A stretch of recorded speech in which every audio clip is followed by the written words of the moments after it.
Bismillahirrahmanirrahim. Assalamualaikum warahmatullahi wabarakatuh.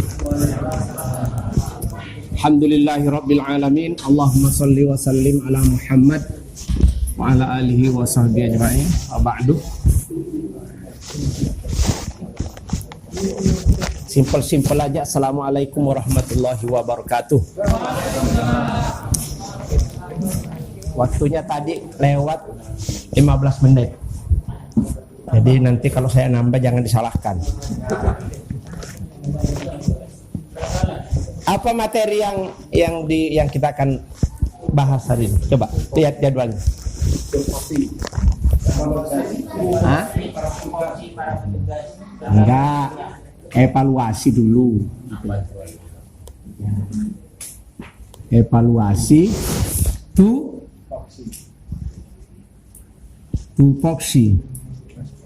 tupoksi ya, kayak gini ya, F ya, P. Tugas dan fungsi nih panjangnya ya. Ya, tugas pokok dan fungsi. Bahasa apa namanya ini?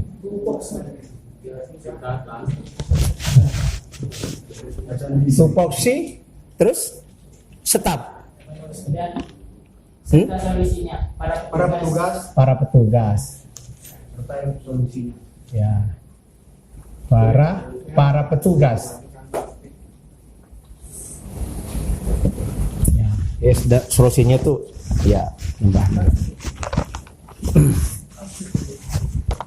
Jadi sebelum kita bahas ini harus kita paham dulu maknanya nih. Evaluasi itu artinya apa? Hah? Enggak pengulangan artinya. Hah? Enggak juga. Dari bahasa Inggrisnya katanya evaluation. Nah, dari di Indonesia jadi evaluasi. Bukan koreksi juga, bukan. Evaluasi itu kalau secara mana itu penilaian. Jadi penilaian. Kalau dipanjangkan bahasanya evaluasi itu maknanya proses penilaian untuk melihat suatu tujuan yang kita ingin capai, apakah itu berhasil atau gagal gitu loh tujuannya itu ya. Itu evaluasi. Coba ulangi Mas Imran. Proses penilaian untuk mencapai tujuan. Untuk melihat apakah tujuan yang sudah direncanakan itu berhasil atau gagal. Itu namanya evaluasi begitu. Tapi makna secara letternya evaluasi itu artinya penilaian. Bisa juga pengukuran. Iya, begitu jadi untuk mengukur. Katakan tadi kalau yang dibacakan oleh Amir Wilayah tadi itu tugas-tugas pokok itu banyak ya? Pak Holik banyak ya? Sambrek itu. Seolah-olah kalau kita mau berpikir bisa nggak kita kerja di luar, kayaknya kerjanya habis waktunya di khilafah saja nih. Kalau kita berpikir seperti itu, tapi itu enggak juga. Jadi program-program di khilafah itu kalau dibacakan ditulis kelihatannya banyak. Ada kesan nggak mampu kita melakukan. Tapi begitu kita berjalan ya, yang memampukan siapa? Ya Allah. Kalau kita sendiri. Kalau tupoksi ini dari dua kata dijadikan satu ya. Tugas dan fungsi. Tugas pokok. Ya, tugas ya. Tugasnya aja ya, pokoknya dibuang aja. Sama fungsi.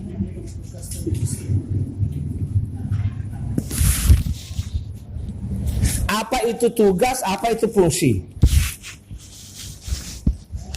Ayo Dan. Tugas itu artinya apa? Tugas sama petugas lain. Iya. Tugas itu yang harus diwajibkan. Yang harus diwajibkan? Kewajiban.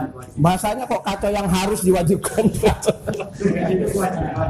Tugas itu sama dengan kewajiban. Iya. Kewajiban apa? Yang harus dilakukan. Yang harus dilakukan. Bahasa yang lain, ya bisa diterima, tapi mungkin ada bahasa yang lebih. Tugas itu apa? Tugas ya tugas. Jangan kayak gitu.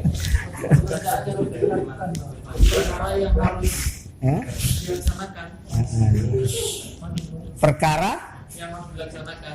Masa perkara? Pekerjaan yang harus diselesaikan. Ya, pekerjaan yang harus diselesaikan. Program yang harus diselesaikan. Rencana yang harus diselesaikan. Kira-kira begitu loh tugas itu. Kewajiban yang harus amanah yang harus ditunaikan. Kan gitu kira-kira. Jadi bahasa itu ya tugas. Nah, ini fungsi. Apa Mas Alik? Fungsi. Jangan ngarang loh Mas Alik. Bukan manfaat dan tujuan. Enggak. Tugas sama fungsi ini sebetulnya kayak satu mata rantai nggak bisa dihilangkan. Setiap tuh, kegunaan. Manfaat. ya bisa juga kegunaan. Fungsi itu kedudukan untuk melaksanakan tugas itu loh. Iya. Maka orang kalau misalnya sampai sementara fungsionaris, Ustaz itu orang-orang yang menjalankan fungsinya. Kalau dalam bahasa kita petugas. Kalau bahasa Inggris fungsionaris. Fungsi itu kan fungsionaris artinya orang yang melaksanakan fungsinya, orang melaksanakan itu disebut fungsionaris ya. Dalam bahasa Arabnya muwaddib. Muwaddib. Apa muwaddib ini? Petugas, pegawai, pejabat, pekerja itu ya sama itu artinya. Sudah jelas kira-kira dari temanya?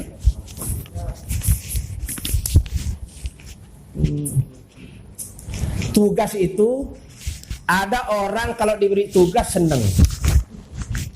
Ada juga orang kalau diberi tugas itu gak seneng. Gremeng.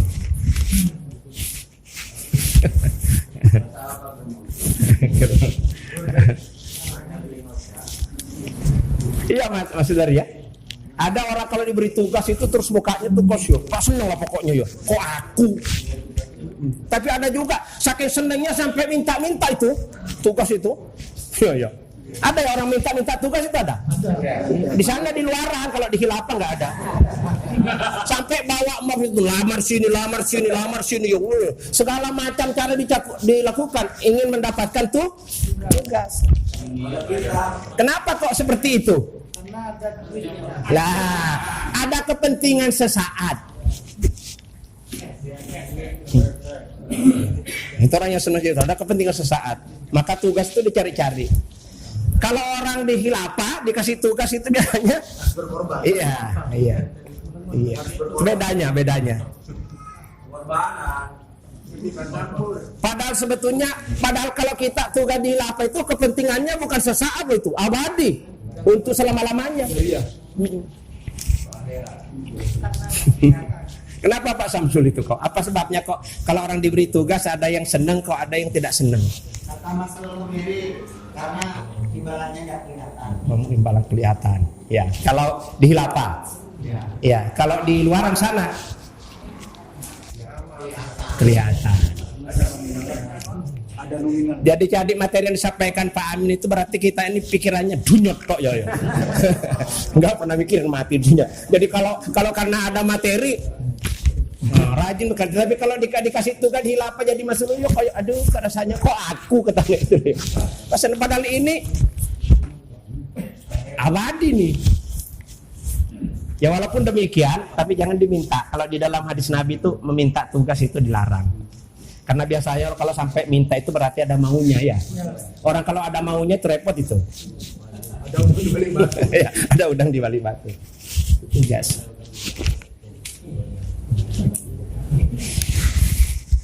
Tugas dalam bahasa Al-Qur'annya ya, ini bisa kita lihat turunan. Jadi kalau kita berbicara tugas ini, ayat-ayat yang bisa kita rujuk kembali ya sebagai turunan ayatnya nih ya. Pertama Quran surat 33 ayat 72. Ini definisi tugas. Definisi tugas. Terus turunan ayat yang lain Quran surat 51 ayat 56 hakikat tugas. Ya, hakikat tugas. Hakikat tugas. Quran surat 29 ayat 2 sampai 4 ya. Tugas sebagai ujian keimanan, sebagai ujian. Jadi orang kalau tidak bertugas itu nanti imannya nggak bisa teruji. Tugas sebagai ujian iman. Ya, supaya naik kelas.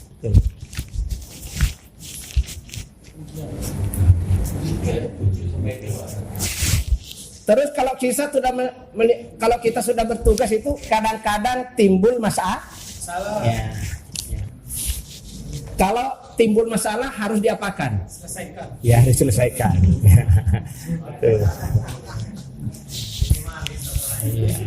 Bagus, minimalis.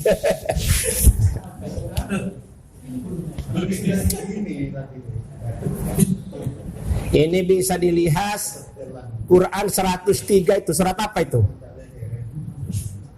Surat 3. Dan juga bisa diperiksa Quran 90 Al-Balad ayat 17. Solusi.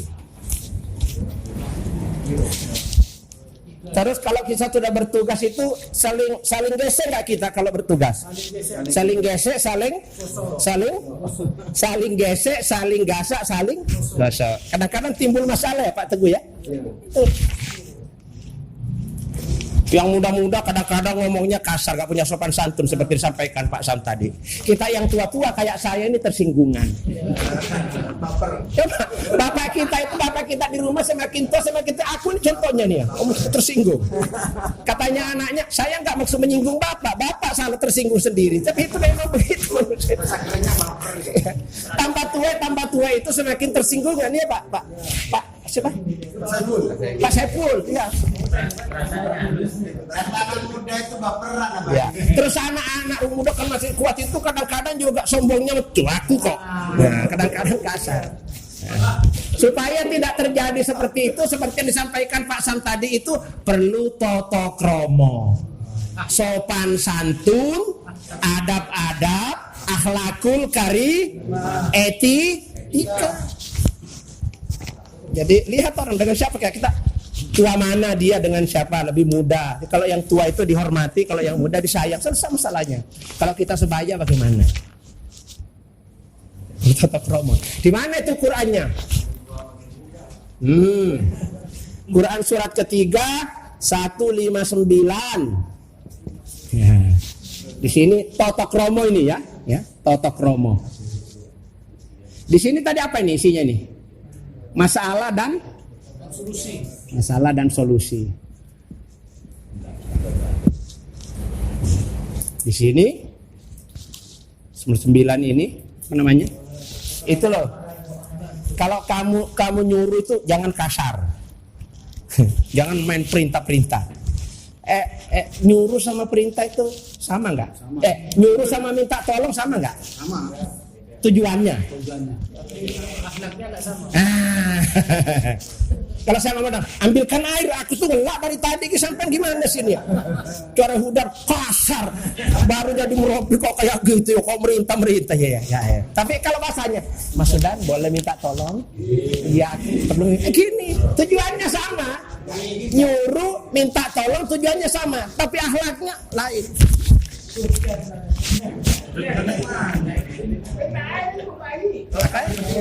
Makanya kalau kita sudah kembali ke Quran ini tidak ada masalah yang tidak bisa diselesaikan. Itulah sebabnya maka ada program baru. Kita harus diberi program ya tarjim tilawah bit tarjim, membaca Al-Quran dengan terjemahnya. 1 week ya alhamdulillah sudah jalan. Jangan dianggap beban. Menjaga kebutuhan. Ya, saya tanya sekarang.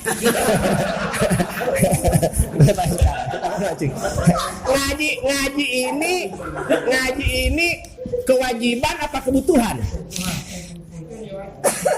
Tugas itu kita bertugas ini kewajiban apa kebutuhan? Kewajiban dan kebutuhan. Atau dua-duanya? Dua-duanya. Sholat itu kan kewajiban apa kebutuhan sholat itu? Kewajiban. Berat sampai yang bikin kewajiban. Sholat rasa-rasa. Poso ini anggap kewajiban berat. kewajiban yang Iya. dibutuhkan. Kawin menikah dan diambil kewajiban berat sampai niku. Ya dianggap ke Tuhan. Ringan. Lain loh Pak Teguh, orang yang sholat karena merasa butuh kepada Allah dengan orang yang sholat karena merasa diwajibkan lain. Kalau dirasakan kewajiban beban berat. Ya sekedarnya. Makanya banyak sholatnya salah-salah. Fawailul lil musallin, celakalah orang sholat. Alladzina hum an sholatim sahun. Karena sholatnya itu main-main, setengah hati, tidak serius, pura-pura. Ya, berat. Saya punya tetangga dulu sudah meninggal orangnya sekarang. Pagi gak capek soalnya. Pagi keluar ngajar, siang jar, sore nato, habis itu lagi. Dia yang capek ngelihat aku, padahal aku tuh gak pernah bisa capek. Tetangga aku gak pernah capek sampai mati dia duluan. Saya, saya nggak capek gitu loh. Lain. Tapi meninggalnya bukan karena Iya, bukan karena capek. Tapi mungkin dulu itu karena suka buruk sangka sama saya. Bisa juga sebabnya. Saya itu malah nek nganggur itu ya gak seneng. Orang nganggur itu kan nggak dapat pahala itu. Sanggulnya dikit sekali tuh orang kalau nggak punya kegiatan itu. Jadi siapa yang ingin cepat masuk surga itu harus ada aktivitas. Aktivitas itu kalau dalam bahasa apa namanya? Amal. Amalun. Kalau dibahasakan lagi amilus solihat, ya. Amilus solihat. Amal ini artinya aktivitas. Lawannya nganggur. Sama-sama dua orang. Ini baca Quran, ini nganggur gak mencoba apa. Lain gak? Nilainya dia dapat lain. Pak Amin umul Qura. Pak Soleh gak apa. Ya lain nilainya dia dapat Allah. Masa sama? Orang nganggur dan masa sama? Gak sama. Yang dilihat oleh Allah itu kan amalnya. Coba periksa di Quran 9 ayat 105. Apa di sini? Apa perintahnya sini? Wa quli malu. Apa itu perintahnya? Ini dari kata amal. I'malu di sini ada perintah i'malu.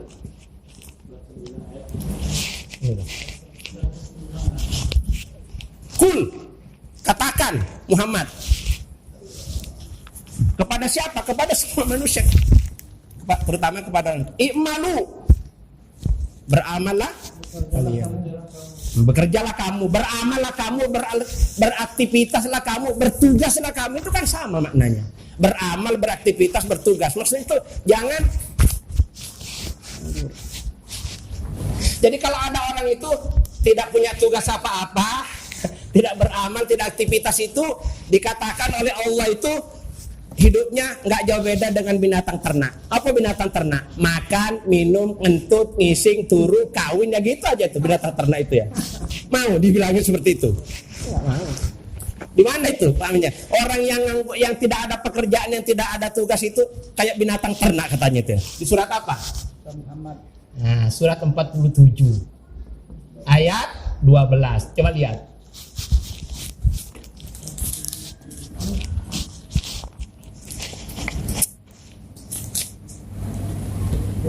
Ya. Coba. Baca Pak. Sesungguhnya Allah memasukkan orang-orang yang beriman dan mengerjakan amal saleh ke dalam surga yang mengalir di bawahnya sungai-sungai. Stop dulu. Sesungguhnya Allah akan memasukkan ke surga, ke jannah, bukan cuma satu jannah, semua jannah itu ya. Siapa yang akan dimasukkan surga? Pertama orang-orang beriman, kita ini sudah masuk di dalamnya. Yang kedua, orang-orang yang beraktivitas, orang-orang yang berfungsi, orang-orang yang melaksanakan tugas. Aminus sholihat ini kan artinya berfungsi. Akan dimasukkan kemana katanya? Surga. Sebaliknya, lawannya orang-orang beriman, sebaliknya apa di situ? Terusnya jawabannya. Dan orang-orang kafir Menikmati kesenangan hidup dan mereka makan seperti hewan. Iya. Dan nerakalah tempat tinggal. Jadi orang-orang kafir itu ya tamat taun.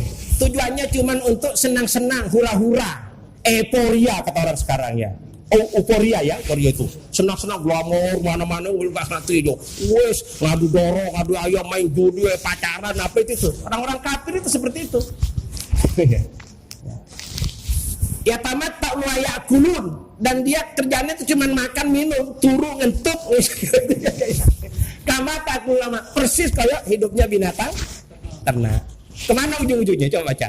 Nah, pannaru maswalahum, maka paling pantas tempatnya nanti kalau mati akan diterjunkan bebas masuk ke dalam neraka. Nah, kita nggak mau, makanya kita harus punya tugas. Di sini dulu. Jadi apa itu tugas tadi sudah didefinisikan. Saya lupa tadi apa tugas itu apa tadi? Sesuatu yang harus dikerjakan. Sesuatu yang harus dikerjakan. Sesuatu yang harus dilaksanakan. Ya. Atau kepercayaan yang harus ditunaikan. Ya. Di dalam bahasa Al-Qur'an itu tugas itu disebut al-amanatu. Ya, al-amanatu. Nah, coba buka di Quran surah inilah. Di situ ada kata mana?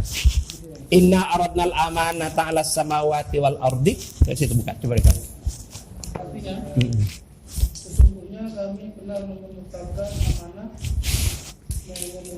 amanah kepada langit, bumi dan gunung-gunung. Maka semuanya enggan untuk memikul amanah itu. Mereka khawatir akan mengkhianatinya. Dan itulah amanah itu oleh manusia. Sesungguhnya manusia itu amat zalim dan amat Ya. Jadi amanah tadi artinya amanah itu memiliki berapa arti? Pertama, amanah itu bisa berarti tanggung jawab. Tanggung jawab. Amanah juga berarti kepercayaan. Amanah juga bisa berarti titipan. Amanah juga bisa berarti tugas. Ini banyak. Amanah yang dimaksud dalam ayat ini tiada lain yang dimaksud itu adalah iqamatuddin. Apa ini artinya iqamatuddin? Ini amanah yang besar. Oleh Allah diarahkan ke langit, kata langit mau. Gak sanggup aku. Diarahkan ke langit, ke bumi mau. Gak sanggup aku. Diarahkan ke gunung, nolak juga ya. Nolak gunungnya ya. Ya. Begitu diarahkan ke manusia kok mau. Wahamalahal insan. Ya. Karena kamu kok urusan menegakkan nama kok manusia yang menerima itu. Maka kata Allah di ujung ayat, innahu dzaluman jahula. Pancene manusia itu ya goblok, gendeng. Ya kira-kira begitu bahasa kasarnya. Zaluman itu terlalu zalim, jahulan itu bodohnya nemen iku lho ya. Tolol. Kalau jahilun itu bodoh, tapi kalau jahulun itu tololnya banget iku lho ya. Sudah tahu kalau amanah itu berat, kok mau?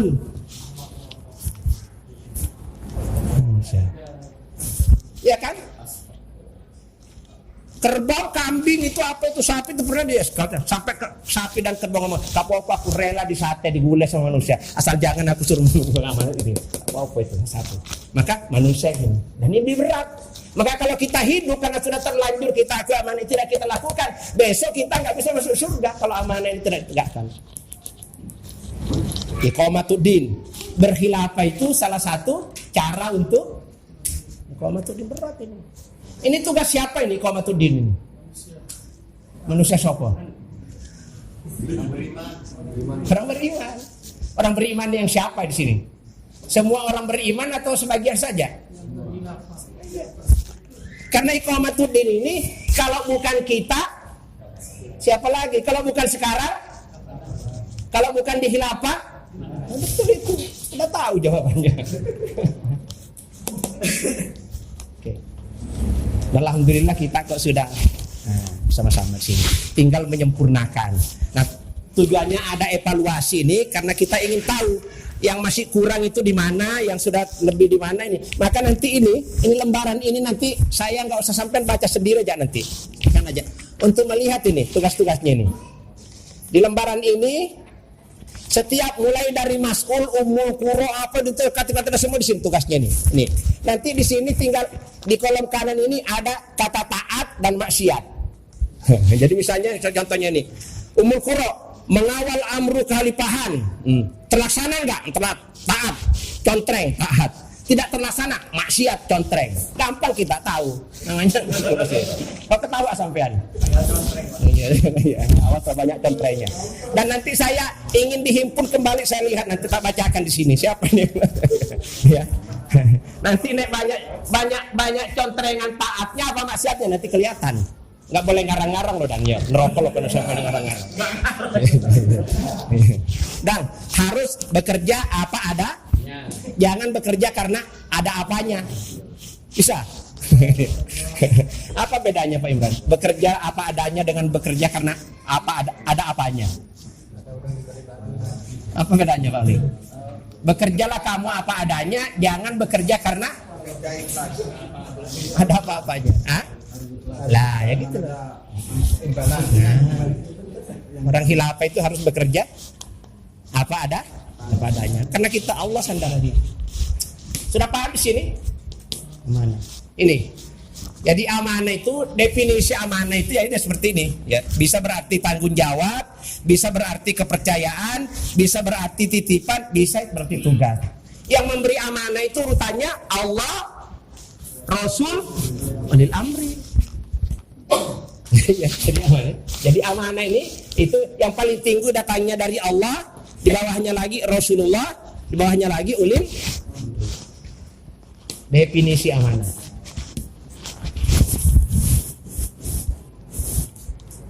Amanah itu adalah tugas. Hakikat tugas itu apa sebetulnya? Tugas kita. Hah? Ada dua prinsip kehidupan bagi orang-orang beriman. Kalau tidak paham atau salah paham dalam ini maka celaka dia. Apa itu? Setiap orang beriman harus paham tujuan hidupnya. Nah, satu. Setiap orang beriman harus paham tugas hidupnya. Enggak paham ini atau salah jalan dengan ini kecelakaan dia. Setiap orang beriman harus paham apa tujuan hidupnya. Jangan kayak binatang tadi makan minum, bukan itu ya. Apa tujuan hidupnya? Kemudian setiap orang beriman itu apa tugas hidupnya?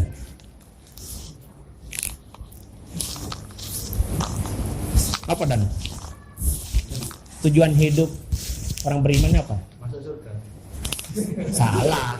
Salah.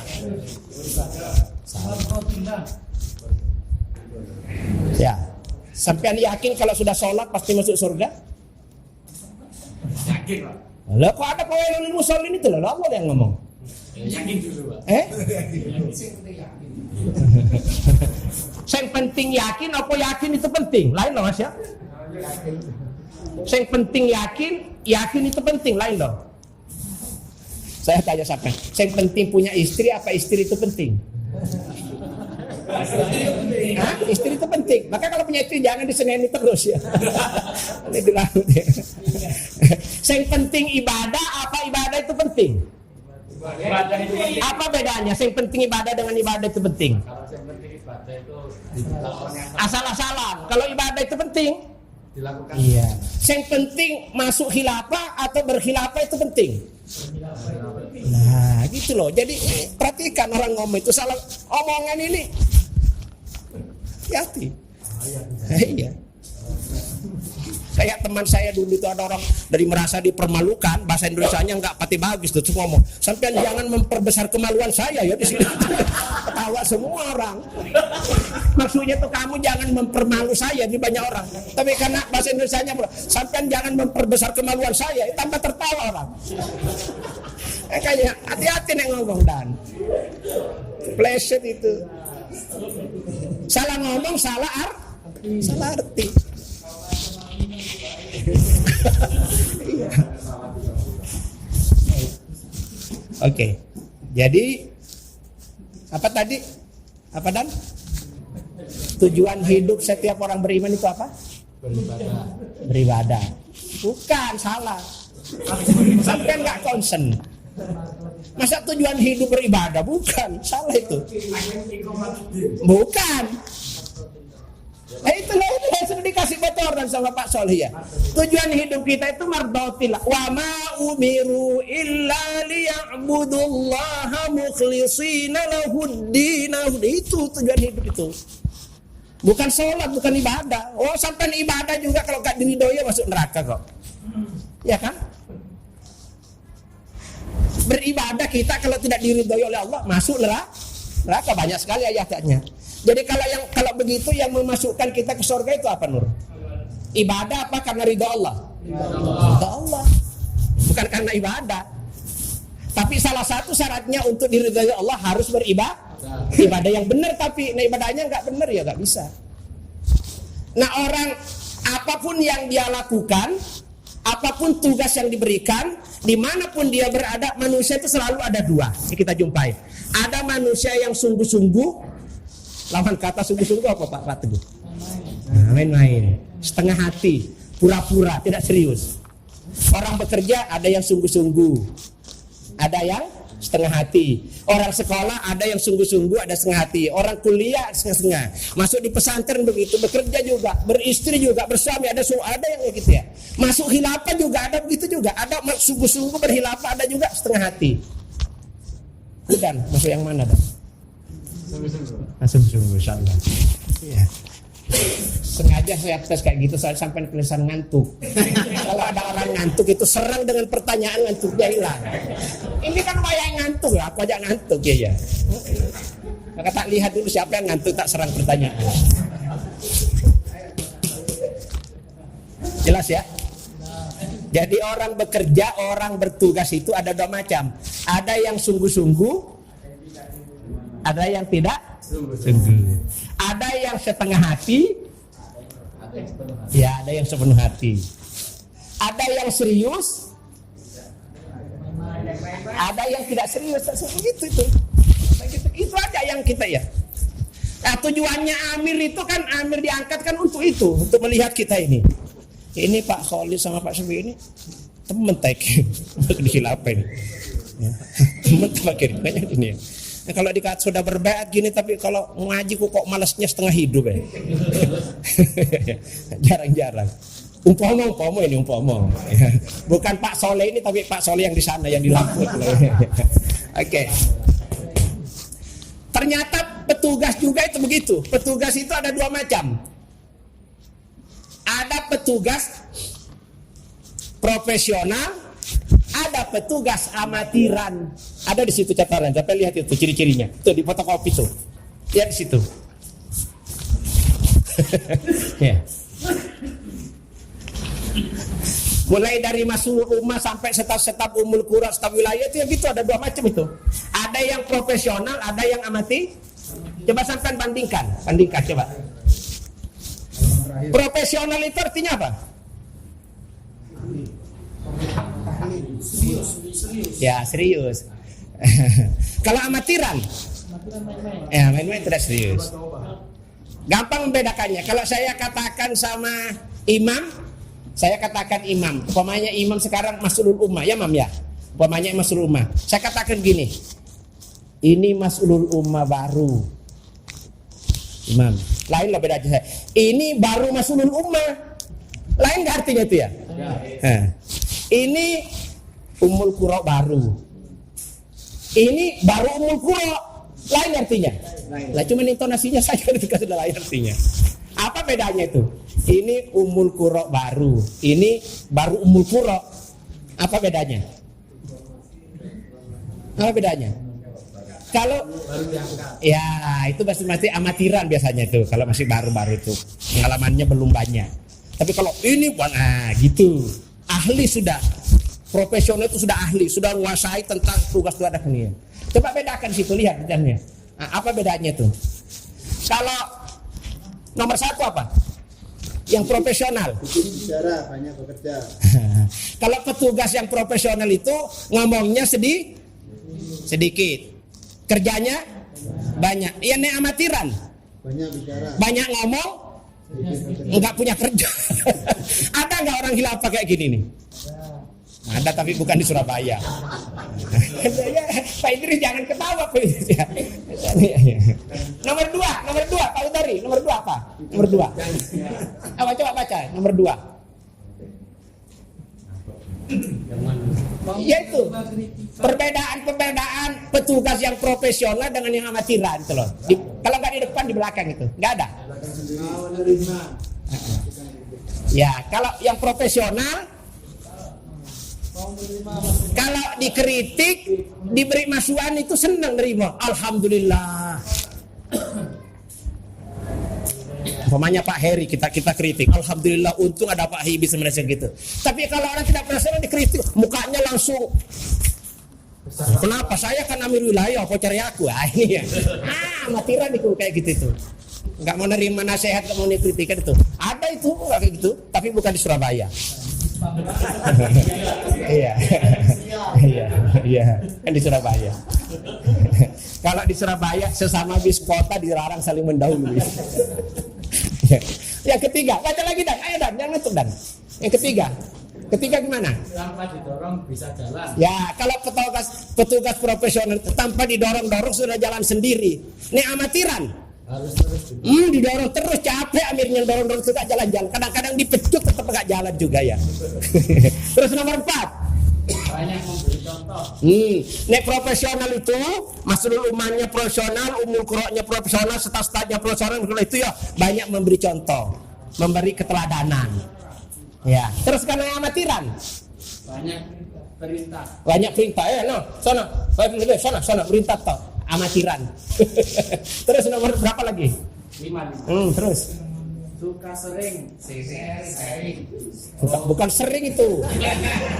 Suka sharing atau tanya jawab. Suka sharing. Apa sharing? Saling berbagi pendapat akhirnya. Mas Sudan, aku ini kepingin kawin lagi Mas Sudan.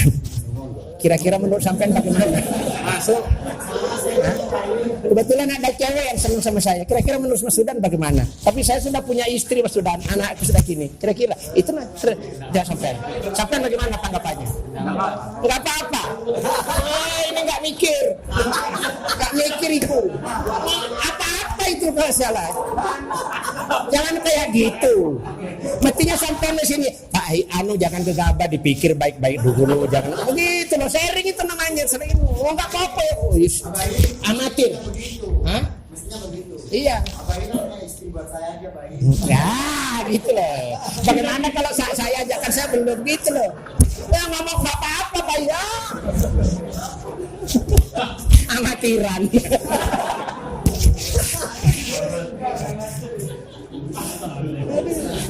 Sampean mau dibilangin petugas amatiran apa mau dibilangin petugas profesional? Seneng banget sampean. Sampean mau dibilangin petugas amatiran apa profesional? Profesional.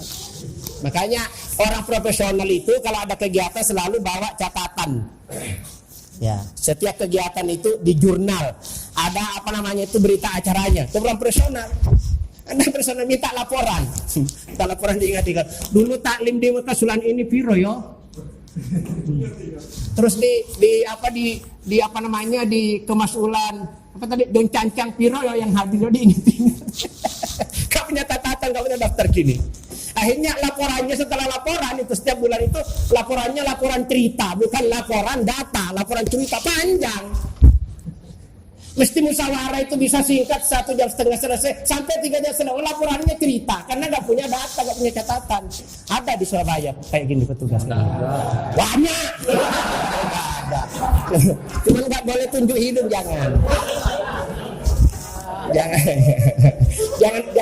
Jangan ditunjuk Dan. Sesama bis kota dilarang sama dulu. Ya ini yang harus dievaluasi ini kan ini. Nggak dievaluasi nanti terus begitu terus.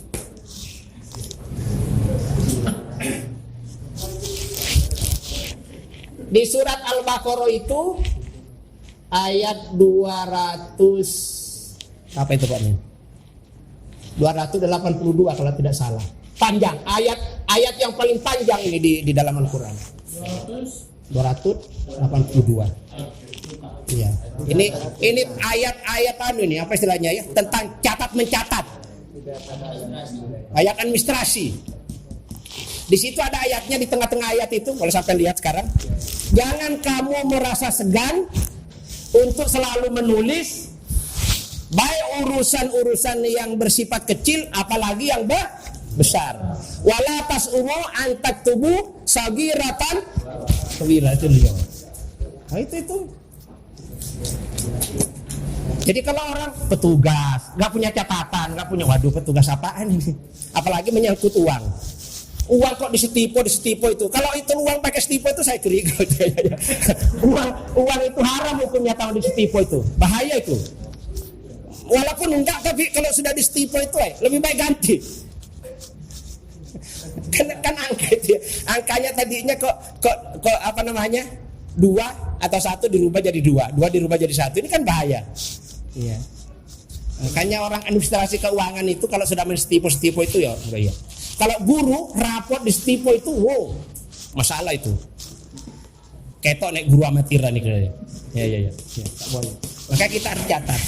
Nah, prinsip Islam itu, dan ini yang dipakai oleh orang-orang kafir ini, prinsip orang Islam itu, kalau dimanapun kita berada, apalagi kita sebagai petugas ya, prinsip orang Islam itu, kerjakan apa yang Anda catat. Maksudnya apa itu? Kerjakan apa yang Anda catat, maksudnya apa? Kerjakan apa yang sudah Anda catat, maksudnya apa? Ya, orang bekerja itu harus punya program, harus ada rencana kerja. Tadi sudah disampaikan juga sama Pak Amin sama Pak Sam. Rapi. Skedulnya itu tanggal gini dia. Ya. Kerjakan apa yang Anda catat. Berarti harus punya program. Setelah kita kerjakan dibalik. Setelah kita bekerja dibalik. Catat apa yang Anda kerja. Ya, betul. Catat apa yang Anda kerjakan, maksudnya apa? Laporan. Itu yang mulai dari tingkat RT sampai tingkat negara itu yang dipraktekkan. Itu kalau tidak begitu pasti kita timbul masalah. Enggak mau nyatet. Dan orang kalau selalu bawa catatan itu insya Allah nggak ngantuk nggak ngantuk itu. Kalau orang ngantuk itu karena tidak ada aktivitas kan, ngantuk itu. Makanya kalau dulu aku naik Jumatan itu Pak Saleh ya, Jumatan kadang-kadang ngantuk itu, dengarkan apalagi khotibnya panjang. Terus saya timbul akal gimana caranya ngantuk, maka saya ke Jumat itu saya bawa catatan. Saya mencoba apa yang dikhotbahkan itu catat. Kalau ada hadisnya, ayat-ayatnya saya catat. Dan saya mendekat supaya hilang ngantuknya. Kalau khotibnya tak turun nanti, nah ini kan taktik ini. Pak Ustaz, tadi ayat yang sampaikan di khotbah itu terdapat di Quran surat apa, ayat berapa? Kalau hadis kira-kira saya bisa di buku hadis apa? Oh iya. Nah, terus nanti tadinya nggak kena. Adik siapa adik? Oh nama saya Pak Abdul Hayy Pak. Tinggal di sini begini. Oh iya. Sampean pintar ya. Nah itu kan cuma taktik aja biar saya kenal. Nanti kalau sudah kenal ilmunya kita timba begitu. Di samping itu supaya jangan ngantuk. Ya Dan ya. Jadi ada ya Dan. Petugas amatiran itu ada ya. Tapi tidak di Surabaya. Baik. Ini tak hapus ini ya. Ini loh. Hakikat tugas itu sebetulnya apa di sini isinya? Hakikat tugas ini. Wa ma khalaqatul jinna wal insa illa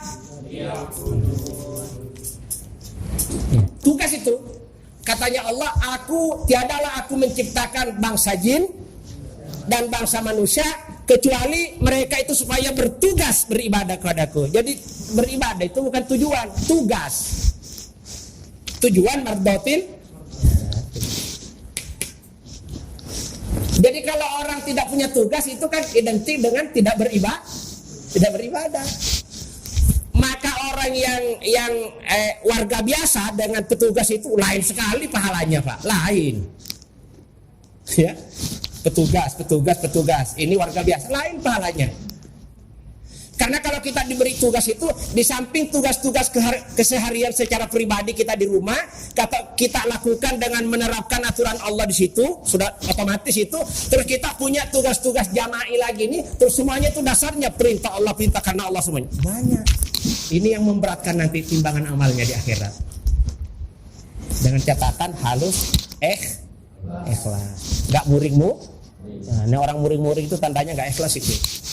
Aku mau itu loh muring-muring, nggak ikhlas sampean. Dihapus amalnya. Ya, gitu. Baik. Di sini, ya. Terus adanya tugas baik yang Allah berikan kepada kita, ya.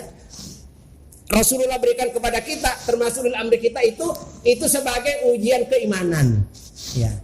Karena iman seseorang itu nanti baru ketahuan apakah imannya ini kuat atau lemah, apakah imannya ini benar apa salah, harus diuji dulu. Kata Allah di sini. Buka Qurannya. Ya. Ya, dibaca artinya nggak apa-apa. Biar buka. Apakah manusia itu mengira bahwa mereka dibiarkan saja mengatakan kami ini telah beriman, sedang mereka tidak diuji lagi. Kira-kira kalau bahasa lain begini baik. Kamu jangan terlalu gampang ngaku-ngaku beriman. Kira-kira dibahasakan lainnya, ya. Kamu jangan terlalu gampang mudah ngaku-ngaku beriman sementara imanmu itu belum diuji oleh Allah, gitu loh ya. Untuk kita mengaku bahwa kita ini imannya benar apa imannya salah, imannya benar apa membujuk itu ya, diuji katanya Allah di sini. Sebagaimana orang-orang terdahulu diuji ya. Iya. Nah. Sebagaimana orang-orang terdahulu diuji. Ya, begitu ya bunyi ayatnya. Ya. Coba sambung. Dan sesungguhnya kami telah menguji orang-orang yang sebelum mereka. Maka sesungguhnya Allah mengetahui orang-orang yang benar. Maksudnya sebelum mereka itu siapa? Sesungguhnya kami Allah telah menguji orang-orang sebelum mereka. Maksudnya siapa? Sebelum umat Muhammad, termasuk kita ini. Diuji juga mereka itu. Mulai dari Nabi diuji. Tujuannya apa kok diuji? Allah mengetahui. Maka sesungguhnya Allah mengetahui orang-orang yang ya. Sesungguhnya Wala ya'lamannallahu shodiqin wala ya'lamannallahu kadzibin. Allah ingin benar-benar tahu siapa yang imannya benar, siapa yang imannya palsu, siapa yang imannya kuat, siapa yang imannya lemah. Ya, diuji. Bentuk ujiannya apa? Ini bentuk ujiannya. Balik mana? Tupoksi. Ini bentuk ujiannya. Jadi kita itu diberi tugas ini bagus kan sebenarnya. Ada alat untuk ngoreksi dia. Aku imanku bener nggak sini? Umpamanya dalam setiap bulan berapa kali kita taklim? Yang wajib? Yang satu kali tuh wajib apa itu? Ya. Tapi kalau mengerjakan sunnah itu, kalau sunnah ditinggal rugi nggak? Rugi. Ini kadang-kadang orang guys nih, Mas sholat taraweh, wah sunnah kok taraweh udah apa gak taraweh? Enak loh, ngomong kayak gitu. Rugi lah itu, tekor sampai itu. Iya. Kalau wajib taklim pertama, taklim kedua itu kan wajib. Artinya kalau nggak hadir sudah bermaksiat, kalau tanpa udzur. Terus yang taklim gabungan itu kan sunnah. Tapi kalau kita hadir kan sempurna, nggak hadir, ya tekor. Nggak penting, Nabi aja nggak mau tekor kok kita ya. Manusia itu kalau tekor uangnya yang kurang itu pas 10 cepet menjadi saya kok nggak ada. Seandainya saya tadi hadir nggak kehilangan saya uang 150.000 hari ini, nggak mau tekor nih uang. Tapi nih amal ibadah, tekor biasa saja gitu loh ya. Nah ini bedanya. Perintah Allah itu ada dua. Perintah yang keras namanya perintah yang rodok lembut namanya sunnah. Larangan Allah juga ada dua. Larangan yang keras itu namanya haram. Larangan yang bukan mubah. Larangan yang agak lembut itu namanya makruh. Ya. Silahkan. Itu dudanya. Jadi perintah jangan mengenteng-entengkan. Apalagi kita ini bukan nabi, bukan sahabat nabi juga, sudah jauh ya. Baik. Jadi tugas adanya tugas itu yang diberikan kepada kita ini ya. Dan kita pikul, amanah yang kita pikul ini merupakan sebagai ujian, merupakan batu lompatan kita ini lulus apa gagal ini nanti ya. Tugas itu yang menjadi tolak ukurnya. Terus ini apa isinya ini? Ya, jadi orang yang bekerja itu, adakah kira orang yang bekerja tidak masalah?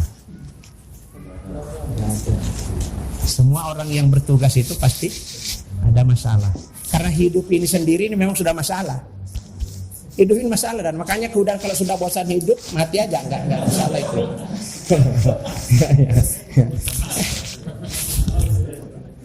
Ya dan hidup itu sendiri sudah masalah. Maka siapa orang yang tidak mau menghadapi masalah, jangan hidup, mati. Tapi jangan dikatakan apa kalau mati itu sudah nggak ada masalah. Wow, di alam kubur sampai agak benar ada masalah, belum ada masalah juga. Jadi tergantung bagaimana tadi menjalankan fungsi dan tugasnya itu. Oke. Nah ini di sini apa ini isinya ini?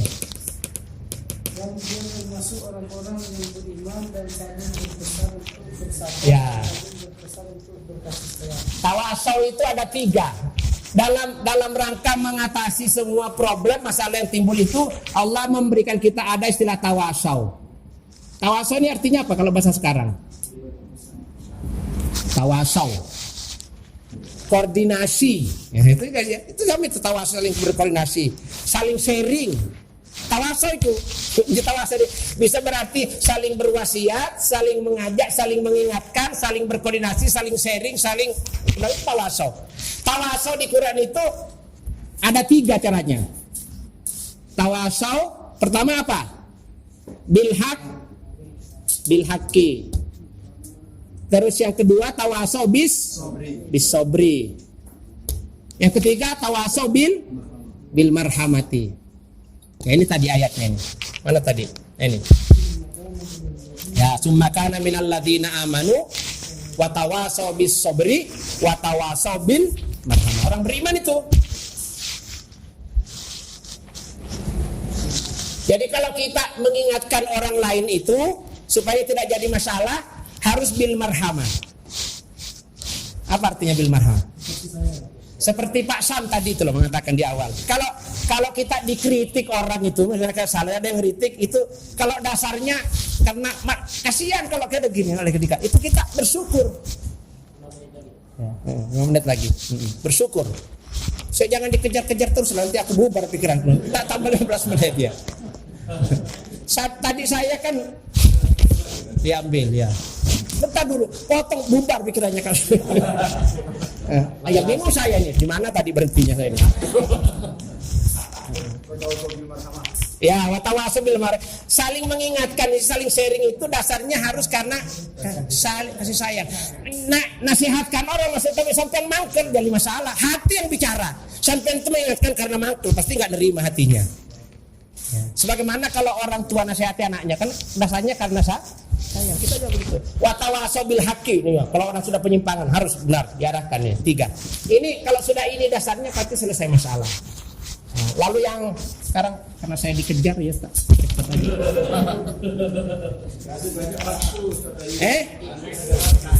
Enggak, nanti waktu yang kedua saya bagi waktunya untuk evaluasinya.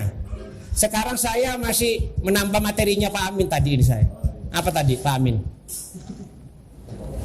Tadi Pak Amin materinya apa tadi di awal itu? Motivasi. Ya, motivasi kehidupan. Karena Al-Quran itu, seluruh Al-Quran dan hadis itu isinya itu motivasi.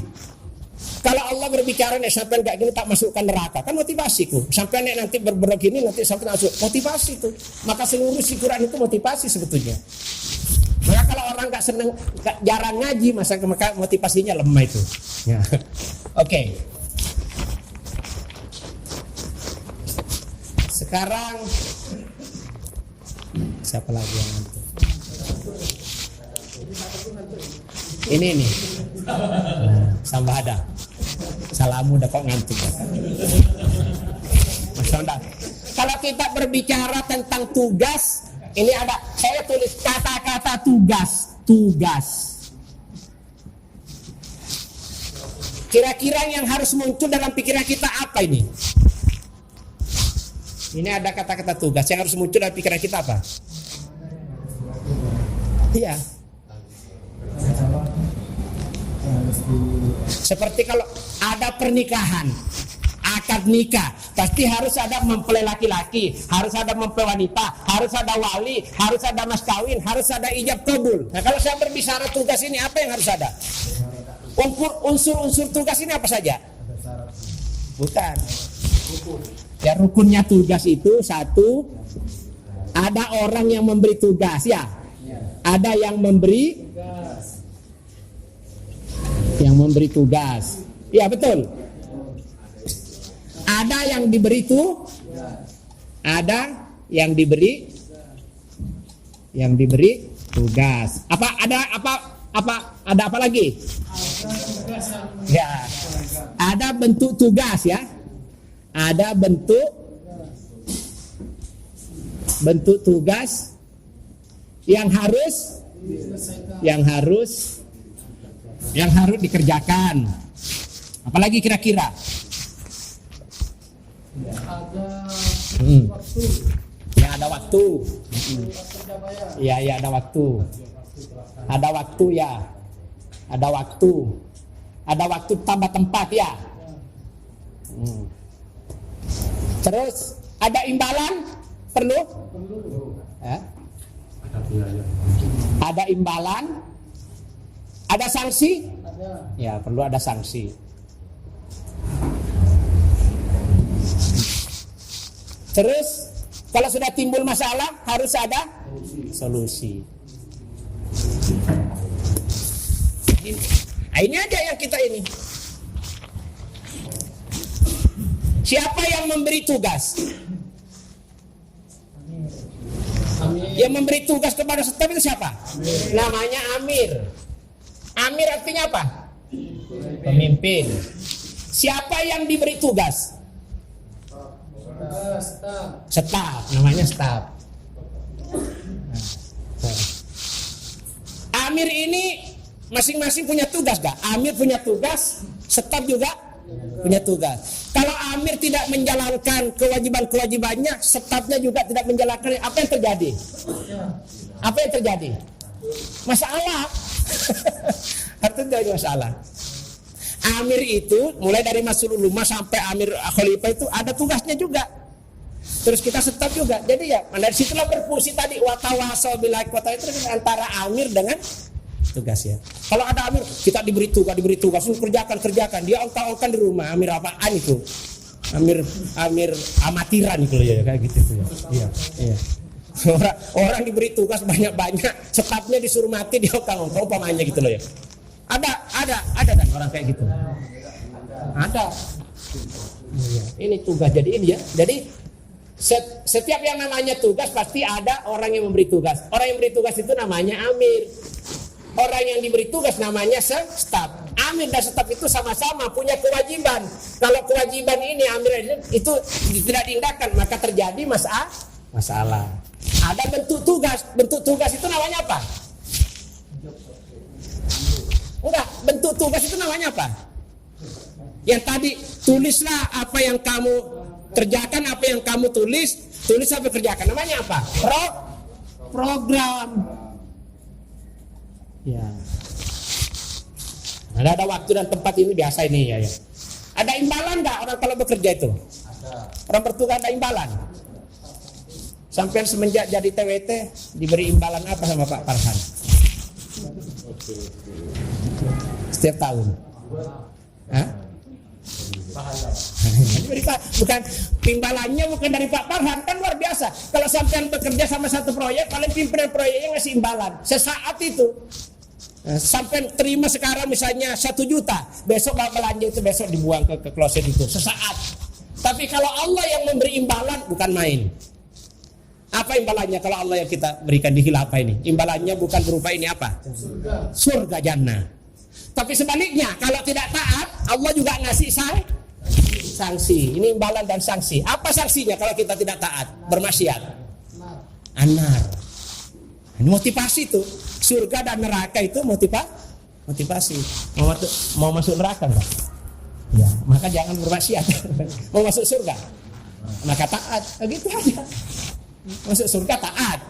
Mau masuk neraka ya bermaksiat. Gitu aja gampangannya. Nah, itu maka ada imbalan, ada sanksi. Tadi sudah diuraikan panjang lebar sama Pak Amin. Sirun. Terus setiap ada masalah pasti ada solusi. Kenapa kita ngadakan takdib hari ini?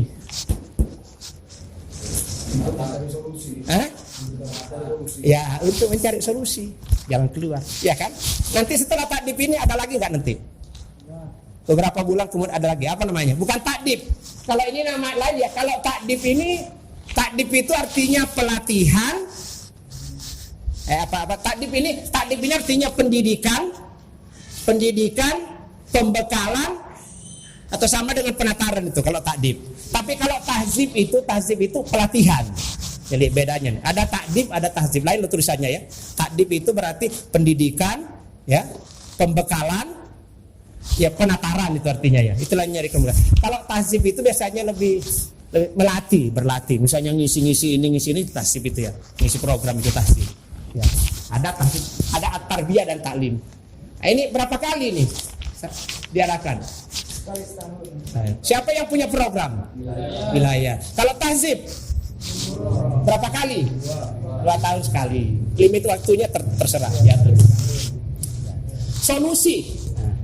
Ini adanya takdib, adanya tahzib, adanya dalam rangka solusi. Sedangkan taklim itu juga sebetulnya mencari solusi permasalahan hidup kita semuanya ya. Jadi untungnya kita berada di Khilafah ini. Pertama, kesempatan banyak menimba ilmu secara gratis. Kamu dapat teguh? Gratis loh kita. Paling-paling cuma ongkos bensinnya aja ke sini. Sampai kalau di luaran sana itu ikut seminar kayak gini, ya, di orang itu biasanya sedikitnya sampai bayar 500 juta. Seminar memberikan ilmu-ilmu. Di sini gratis. Kan ini suatu keberuntungan. Betul. Di samping kita dapat ilmu secara gratis masuk di Khilafah, kesempatan juga kita untuk menyempurnakan ibadah. Karena kita datang ke sini tujuannya bukan untuk apa-apa, dalam rangka beribadah kepada Allah. Udah ada keberuntungan di luar orang ini. Maka sekali lagi bersyukurlah kita dipertemukan dengan Khilafah. Sekarang tinggal kita dituntut. Kita ini termasuk orang yang bersungguh-sungguh, termasuk orang yang setengah-setengah. Kita ini termasuk orang yang profesional atau berusaha kata itu, atau kita termasuk orang peketeran ya, amatiran. Ini kira-kira yang bisa saya sampaikan. Mudah-mudahan tambahan motivasi yang diberikan Pak Amin juga ini, kalau ini dianggap motivasi juga ini ya, mudah-mudahan. Jadi ini nanti didalami sendiri nih ayatnya. Ayat-ayatnya. Nanti pada season kedua kita langsung menuju kepada catatan yang ada di depan kita itu nanti ya, untuk mengevaluasi masing-masing tugasnya. Demikian, terima kasih atas kebersamaan dan perhatian ikhwan sekalian. Mohon maaf bila ada hal-hal yang kurang. Semoga Allah Subhanahu wa taala selalu membimbing kita ke jalan yang benar. Segala amal ibadah kita diridhoi. Dan semoga Allah mengampuni atas segala kelemahan, kekurangan dan kesalahan yang kita lakukan. Amin ya rabbal alamin. Billahi taufiq wal hidayah. Assalamualaikum warahmatullahi wabarakatuh.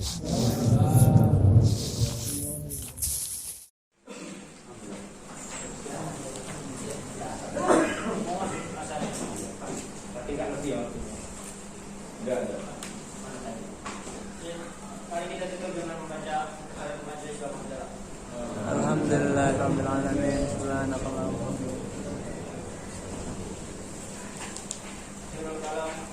Assalamualaikum warahmatullahi wabarakatuh. Waalaikumsalam.